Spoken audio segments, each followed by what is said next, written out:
Hello, I'm David Jessel with a summary of the BBC World News. The Sri Lankan president says the army has defeated the Tamil Tigers. Government says the rebels are surrounded and restricted to 1 square kilometre of territory. There's been no word from the Tamil Tigers, and the fate of thousands of civilians trapped inside the war zone is still unclear. Damien Grammaticus reports from Colombo. Advancing in a pincer movement from north and south along the beaches, a symbolic moment. Sri Lankan units meeting today and cutting the Tamil Tigers' last hope of escape. In the distance, smoke billows from the battle, where unseen horrors are happening and tens of thousands of civilians may still be trapped. The army says this was the Tigers destroying their own ammunition dumps. There's no way of knowing for sure. Children cling to rubber tubes as families cross the lagoon, desperate to get out of the line of fire.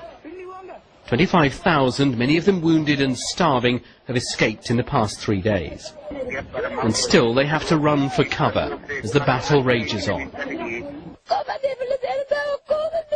We haven't eaten for weeks, she says. I couldn't stand seeing the way children were suffering. Some had their limbs blown off, others just lying dead in the road. The army showed off this stranded cargo ship they've seized. They say it was used by the Tamil Tigers as a training ground. And this, the military claim, was a rebel training video filmed on the ship. For 25 years, the Tigers have fought for a separate homeland.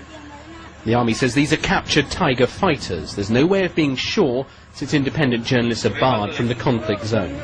Tonight, Sri Lanka's president said the Tigers have been defeated militarily.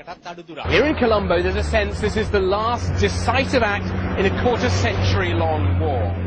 The government says almost all civilians are out of the conflict zone, but aid agencies have grave concerns that tens of thousands are still trapped, facing an unimaginable hell. Damien Grammaticus, BBC News, Colombo. Supporters of the governing Congress